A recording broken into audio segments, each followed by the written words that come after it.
Բարևձեզ եթերում օրվա ամփոփումն է, ձեզ հետ է Արփինե Նավասարդյանը։ 18:00 դրությամբ առանձնացրել ենք հետևյալ լուրերը։ Նիկոլ Փաշինյանը Փարիզում մասնակցել է միջուկային էներգիայի գագաթաժողովին, որի շրջանակներում հայտարարել է, որ Հայաստանը մեկնարկել է հայկական ատոմային էլեկտրակայանի շահագործման կյանքի մինչև 2036 թվականը երկարաձգման ծրագիր։ Այս երկարաձգումն ամուր հիմք կդնի նոր միջուկային էներգաբլոկի բարեհաջող եւ անվտանգ անցման համար։ Այս նպատակով մեր ուշադրությունը կենտրոնացած է քաղաքացիական միջուկային էներգիայի նոր արարությունների վրա, մասնավորապես փոքր մոդուլային ռեակտորների տեխնոլոգիաների վրա, որոնք խոստումնալից հեռանկարներ են առաջարկում,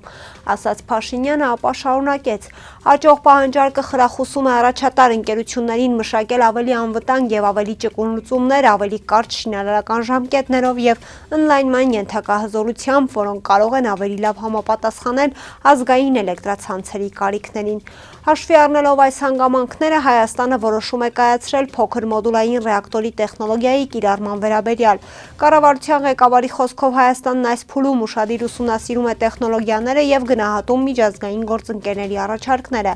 Ընտրության գործընթացն առաջնորդվում է հուսալիության, երկարաժամկետ կայունության, հաշվառմամբ եւ միջուկային անվտանգության, պաշտպանվածության եւ չտարածման բարձրագույն չափանիշների մեր նվիրվածությամբ, շեշտել են նա։ Այնուհետև Նիկոլ Փաշինյանը Սոսանցի ռեջում նոր տեսանյութ է հրապարակել Փարիզից, որտեղ խնձոր է ուտում։ Նա տեսանյութը վերնագրել է Apple-ին Փարիզ։ Ես մեղավոր եմ, որ գագաթաժողովում խնձորը առանց կտրելու են բերում։ Տեսանյութում ասում է Նիկոլ Փաշինյանը։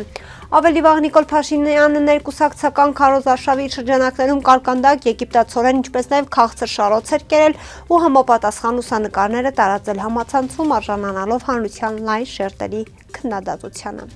Երրորդ նախագահ Սերժ Սարգսյանի երկու եղբայրներին Ալեքսանդր Սարգսյանին եւ Լևոն Սարգսյանին իրավապահները փետրվարին մեղադրանք են առաջադրել դեռ 2020-ից քննվող մի գործով, որի առանցքային մեղադրյալներից է նախկին ոստիկանապետ Վլադիմիր Գասպարյանը։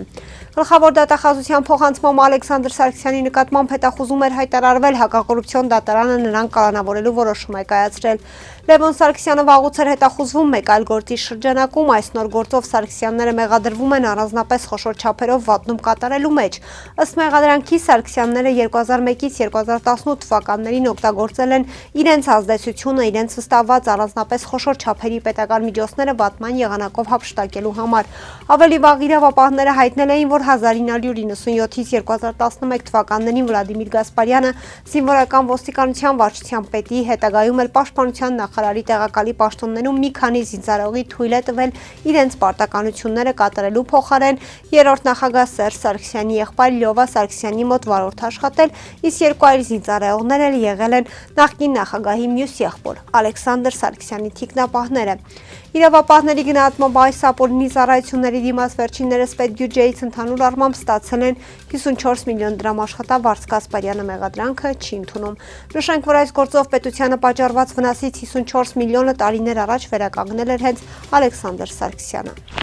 Այսօր մեկնարկել է Փարաքարի համայնքապետ Վալոդիա Գրիգորյանի սպանության գործով հիմնական դատաքննությունը։ Գրիգորյանի սպանության գործով մեղադրյալներ Գևորգ Հարությունյանը եւ Նալեկ Օհանյանը չեն ընդունում մեղադրանքը, պնդում են սպանության հետ կապ չունեն։ Մասնավորապես դատական նիստում նշվեց, որ դեպքից առաջ Վալոդիա Գրիգորյանն ընդհանրապես չի ճանաչել, չի շփվել սպանության մեջ կասկածվող Գևորգ Հարությունյանի հետ, որևէ առիթ չի եղել հանդիպելու համար։ Ինչ վերաբերում է ինքնաձիգին եւ ռազմամթերք հանդիսացող առնվազն 20 փամփուշտներին, ապա փաստաբան Սերյան Մարտիրոսյանը նկատեց, որ նախաքննության ընթացքում պարզվել է, որ նշված ինքնաձիգ ամրակցված է եղել արծիվ 1 ջոկատին, բայց չի պարզել, թե ում վրա է հաշվառված եղել ինքնաձիգը, ով է փոխանցել Հարությունյանին, ինչպես եւ այլ հանգամանքներ, որոնք այդպես էլ մնացել են չպարզված։ Մեղադրանքի որոշման մեջ առկա մյուս ձևակերպումը, որի հետ համաձայն չէ ուժող կողմը, կապված է Նարեկ Օհանյանի եղբոր սպանության միջադեպին, որի հետ որևէ կապ չի ունեցել Վալոդիա Գրիգորյանը, անգամ որպես վկա չի հարցաքննվել, հետևաբար ինչ կապ ուներ Գրիգորյանն այդ դեպքին, որ վրեժ լուծեին։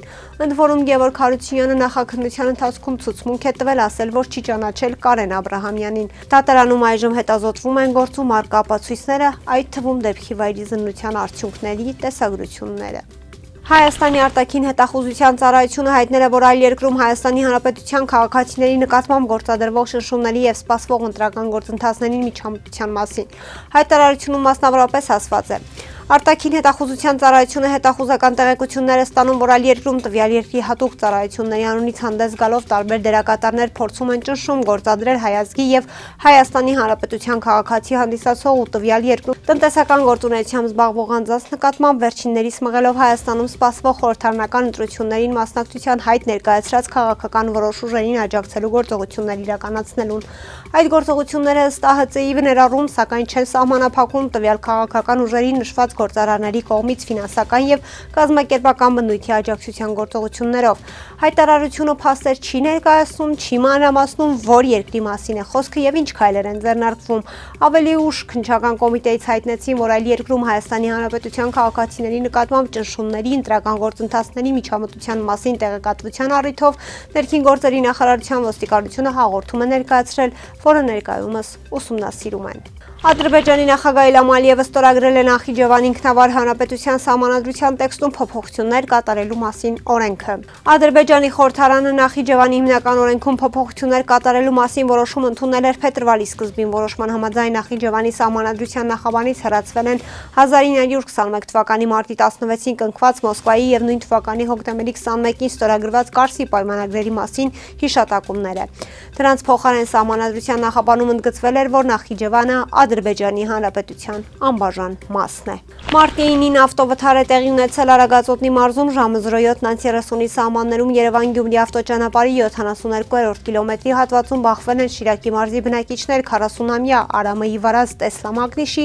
եւ 30-ամյա Էդգար Կիվարած BMW Մագնիշի ավտոմեքենաները, որից հետո Շիրակի մարզի բնակիչ 38-ամյա Կարեն Մնիր վարած Opel Astra Մագնիշի ավտոմեքենայով բախվել է վթարված ավտոմեքենաներին, ապա Շիրակի մարզի բնակիչ 35-ամյա Անդրանիկ Ուի կողմից կայանված Honda Մագնիշի ավտոմեքենային եւ հայտնվել Ճամփեզրի ջրատարուն։ Ինչպես հայտնում է ֆոտոլրագրող Գագիկ Շամշյանը, վթարի հետևանքով վարորդներից Կարեն Մն եւ ուղևոր Շիրակի մարզի բնակիչ 37-ամյա Շիրակ Մն մարմնական վնասվածքներով տեղափոխվել են Թալին բժշկական կենտրոն։ Վթարի փաստով Թալինի քննչական բաժնում նախաձեռնվել է քրեական վարույթ։ Կհանդիպենք վաղը,